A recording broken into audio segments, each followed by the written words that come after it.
Hello students, let us continue the chapter How do organisms reproduce. In last class, I discussed about sexual reproduction in plants. I just started it. In plants, flower is the reproductive organ. Flower is the part of the plant which contains male and female reproductive organs. Male reproductive organ, that is stamen, and the female reproductive structure, that is pistil. Inside the anther of stamen, male germ cells, means male gametes, which are also known as pollen grains, develop. Pollen grains are produced by meiosis. So the number of chromosome in pollen grains is always n. Pistil. Pistil, which contains three parts: stigma, style and ovary. Inside the ovary there is ovule. This ovule is the center where female gamete or female germ cell or egg develops. Egg is also haploid, that is, it contains n number of chromosome. Okay, so let's see the development of male and female gametes. This diagram is not there in your NCERT book. I have given you just for your understanding. Here you can see the yellow colored anther. There are two lobes in anther. You can see there are two lobes in anther. If we cut, we find that in each lobe there are two sac-like structure. These are the sac-like structure. Inside the sac-like structure, meiosis takes place and gametes are formed. The formation of male gamete is known as microsporogenesis. You can see each of the cell is dividing into four, that is called spore tetrad, and then four cells get separated. These are the male gametes. Later on, these male gametes undergo maturation, and after maturation they are released. The pollen grains are released when the anther lobe ruptures. When this anther lobe ruptures, it causes release of pollen grains. Okay? These pollen grains, with the help of air or water or animals or insects, it reaches the stigma of the flower. The transfer of pollen from stamen to the stigma is known as pollination. The process of transfer of pollen over the stigma is known as pollination. Coming back to the previous diagram, if pollen of this anther falls on the stigma of the same flower, it is called self-pollination. It is called self-pollination. Transfer of pollen from the stamen to the stigma of same flower. Well, on the other hand, if the pollen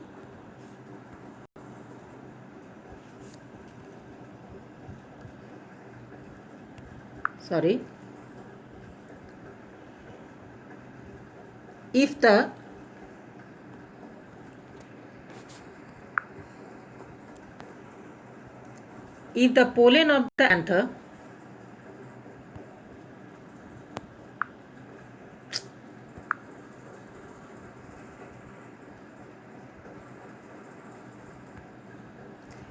the pollen of the anther falls on the stigma of some other flower. Other flower means the flower which is borne on a plant of same species. Okay? The flower which is borne on a plant of same species, but plant will be different.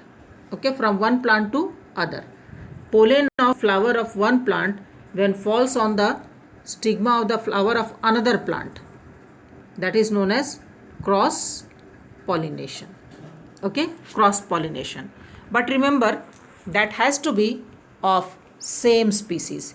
यानी अगर P plant का pollen है तो वो दूसरे plant के stigma में जब गिरता है और वो प्लांट अगर पी प्लांट ही होता है तो क्रॉस पॉलिनेशन होता है, यानी पी प्लांट से पी प्लांट में।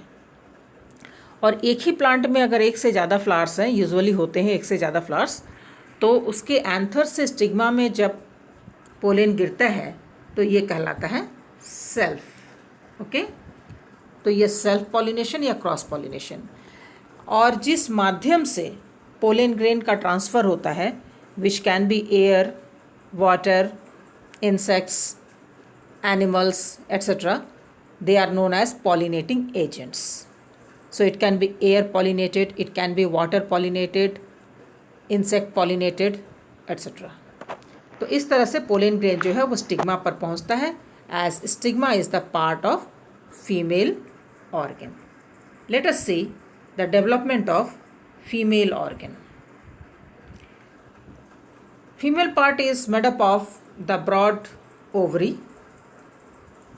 which contains ovule, a tube-like structure that is style, and the broad structure known as stigma. So we have three parts: ovary, style, and stigma. Stigma receives pollen grains. You can see. अब होता क्या है कि ovary के अंदर पाया जाता है ovule. This is the structure of ovule. Ovule के अंदर तैयार होता है एग। ये एक लंबा प्रोसेस है एग का तैयार होना। तो जिस स्ट्रक्चर जो ऑरेंज कलर का दिख रहा है, जिसके अंदर एग तैयार हो रहा है, उसको कहते हैं embryo sac. That is known as embryo sac. तो एम्ब्रियो सैक के अंदर एक एम्ब्रियो सैक ड्रॉ करके दिखाती हूँ बड़ा करके। एक तो होता है एग जिसमें क्रोमोसोम नंबर n है, और दो सेल्स होते हैं इसके दोनों तरफ, इसमें भी क्रोमोसोम नंबर n होता है। इधर 3 सेल्स होते हैं ऑपोजिट डायरेक्शन में, इसमें भी क्रोमोसोम नंबर n होता है। और सेंटर में 2 सेल्स जो जुड़े हुए होते हैं उसको सेंट्रल सेल कहते हैं। तो टोटल 8 सेल्स हैं। कितने सेल्स हैं? 8 सेल्स, जिसमें ये जो है सेंटर वाला ये कहलाता है एग। ठीक है। हर फ्लावरिंग प्लांट के ओव्यूल के अंदर एम्ब्रियो सैक होता है, और उस एम्ब्रियो सैक के अंदर मियोसिस से सेल्स बनते हैं जिसको कहते हैं गैमेट। तो 4 सेल्स बनते हैं, 4 में से एक बचेगा, और जो एक बचेगा वो डिवाइड करेगा। उसमें क्रोमोसोम का नंबर n है, क्योंकि मियोसिस से हुआ है। वो डिवाइड करेगा तो 1 से 2 सेल, फिर डिवाइड करेगा तो 2 से 4 सेल, फिर डिवाइड करेगा तो 4 से 8 सेल। तो यहाँ आप काउंट कर सकते हो 1 2 3 4 5 6 7 8, टोटल 8 सेल्स हैं। तो इन 8 सेल्स में इस ओर ये जो सेंटर वाला सेल है, बीच वाला सेल है, वो कहलाता है एग। इनके अलग अलग नाम हैं, और ये हो गया सेंट्रल सेल। सेंट्रल सेल जो n+n है। ओके। जब इस 8 न्यूक्लिएटेड या 8 सेल्यूलर स्ट्रक्चर में आ जाता है ओव्यूल, इसका मतलब ये मैच्योर कर गया है। ठीक है। तो जब भी आप डायग्राम बनाओगे लॉन्गिट्यूडनल सेक्शन ऑफ पिस्टिल, तो उसमें ये 8 सेल्स आपको ओव्यूल के अंदर दिखाना जरूरी है। आप डायग्राम में भी देख सकते हो, चूँकि काफ़ी छोटा छोटा है ये पता नहीं चल रहा है। तो दिस 8 न्यूक्लिएटेड स्टेज, जिसमें हर सेल में n है, क्योंकि वो n से ही बना हुआ है, क्रोमोसोम का नंबर n है। ठीक है। तो अब ये तैयार है फर्टिलाइजेशन के लिए। एग जो है मैच्योर्ड है फर्टिलाइजेशन के लिए। What happens next? You can see the pollen grain. This is the pollen grain which has fallen on stigma. आप देख सकते हो कि एक पोलन ट्यूब से ट्यूब निकला है, पोलन ग्रेन से एक ट्यूब निकला है, और ये ट्यूब धीरे धीरे धीरे धीरे बढ़ना शुरू हो जाएगा। तो बढ़ते बढ़ते वो ओव्यूल के उस हिस्से में पहुंचेगा जहां माइक्रोपाइल होता है। माइक्रोपाइल यानी वो पोर्शन जहां पर एक छेद है, जहां से ये ट्यूब एंटर करेगा। आप देख रहे हो कि ऑरेंज कलर का जो ट्यूब है that is called pollen tube. तो ये पोलन ट्यूब बढ़ते बढ़ते बढ़ते बढ़ते अल्टीमेटली माइक्रोपाइल के जरिए एम्ब्रियो सैक में इन करेगा। रिमेंबर, जब पोलन ट्यूब उसमें ग्रो कर रहा है तो उसमें जो न्यूक्लियस है वो भी एन है। इसके अंदर जो न्यूक्लियस है that is N, chromosome number N, ये डिवाइड करता है और 2 न्यूक्लियस बन जाते हैं। ओके, इसमें भी एन होगा। So when pollen tube grows the nucleus which it contains divide two form 2 male gametes. So 2 male gametes. इस माइक्रोपाइल से जब एंटर करेगा तो इसका टिप जो है वो डिजेनरेट कर जाएगा। ओके, उसका टिप जो है डिजेनरेट कर जाएगा और डिजेनरेट करने के बाद उसमें से जो भी मटेरियल है वो बाहर निकल आएगा। तो यूँ इस तरह से पोलन ट्यूब यहाँ पहुँचने के बाद रप्चर करेगा और दोनों न्यूक्लियस बाहर निकल जाएंगे। ठीक है, तो एक न्यूक्लियस एग के साथ फ्यूज़ करता है और दूसरा न्यूक्लियस सेंटर के साथ, सेंट्रल सेल के साथ फ्यूज़ करता है। तो 2 न्यूक्लियस रिलीज़ हुए, एक एग के साथ फ्यूज़ किया और दूसरा सेंट्रल सेल के साथ फ्यूज़ किया। तो कुछ इस तरह से स्थिति बनी, एग प्लस मेल न्यूक्लियस। तो एग में क्रोमोसोम का नंबर n था, मेल गैमेट में भी n था, दोनों मिलकर बना 2n और यही है 2n जाइगोट। ठीक है, एक मेल न्यूक्लियस एग के साथ फ्यूज़ करता है तो दोनों का क्रोमोसोम नंबर मिलाकर 2n जाइगोट। तो मैंने पहले भी बताया था कि सेक्सुअल रिप्रोडक्शन में मेल गैमेट और फीमेल गैमेट n+n यूनाइट करते हैं और पहला सेल जो बनता है उसको कहते हैं जाइगोट, जो 2n है। अब ये जाइगोट डिवाइड करेगा 1 से 2, 2 से 4, 8, 16 इस तरह से डिवाइड करते करते अल्टीमेटली जो स्ट्रक्चर बनाएगा उसको हम कहते हैं एम्ब्रियो, यानी फ्यूचर प्लांट एम्ब्रियो। तो जाइगोट डिवाइड करते करते बनाएगा एम्ब्रियो। ठीक है, और एक न्यूक्लियस इस सेंट्रल सेल से फ्यूज़ किया था, सेंट्रल सेल। तो सेंट्रल सेल में पहले से 2 न्यूक्लियस हैं, 2 सेल्स हैं, तो n+n ऑलरेडी है ये, और उसके साथ एक मेल न्यूक्लियस दूसरा जो बचा हुआ था वो फ्यूज़ किया, तो कुल मिलाकर ये बना 3n। ये 3n जो है ये बनेगा एंडोस्पर्म। ये आपके बुक में दिया हुआ नहीं है, आपके NCERT बुक में दिया हुआ नहीं है। तो सेंट्रल सेल और स्पर्म न्यूक्लियस ये जब दोनों फ्यूज़ करेंगे तो बनेगा एंडोस्पर्म, जिसका क्रोमोसोम नंबर है 3 सेट्स यानी 3n। ये जो एंडोस्पर्म है इसका फंक्शन है डेवलपिंग एम्ब्रियो को न्यूट्रिशन देना। क्या है? डेवलपिंग एम्ब्रियो को न्यूट्रिशन देना। ठीक है, तो अंदर एम्ब्रियो डेवलप करेगा। फर्टिलाइजेशन हो जाने के बाद, what is fertilisation? Fusion between male and female gametes. Fusion between male and female gametes, तो इसी को फर्टिलाइजेशन कहते हैं। और यहाँ पर चूँकि 2 स्पर्म न्यूक्लियस यानी 2 मेल न्यूक्लियस रिलीज़ हुआ है तो इसको डबल फर्टिलाइजेशन कहते हैं, जिसमें एक मेल न्यूक्लियस एग के साथ फ्यूज़ किया और दूसरा सेंट्रल सेल के साथ। That is known as double fertilisation. Double fertilisation भी आपके बुक में दिया हुआ नहीं है, केवल एग और मेल न्यूक्लियस का फ्यूज़न दिया हुआ है जिससे जाइगोट बनता है और जाइगोट से एम्ब्रियो। फर्टिलाइजेशन हो जाने के बाद स्टाइल का कोई फंक्शन नहीं रह जाता है, स्टाइल सूख कर झड़ जाता है। ओके, और फ्लावर में आपने और भी पार्ट्स पढ़े थे, पेटल्स पढ़ा था, सेपल्स पढ़ा था, ये सारे पार्ट्स झड़ जाएंगे। ठीक है, स्टिग्मा भी झड़ जाएगा, स्टाइल भी झड़ जाएगा, पेटल्स और सेपल्स भी झड़ जाएंगे। क्या रह जाएगा? सिर्फ ओवरी, ओवरी रह जाएगा। तो ओवरी जो है धीरे धीरे एनलार्ज करेगा और बनेगा फ्रूट। फर्टिलाइजेशन के बाद जो पार्ट झड़ने थे झड़ गए, अब ओवरी का साइज एनलार्ज करेगा और ये बनेगा फ्रूट।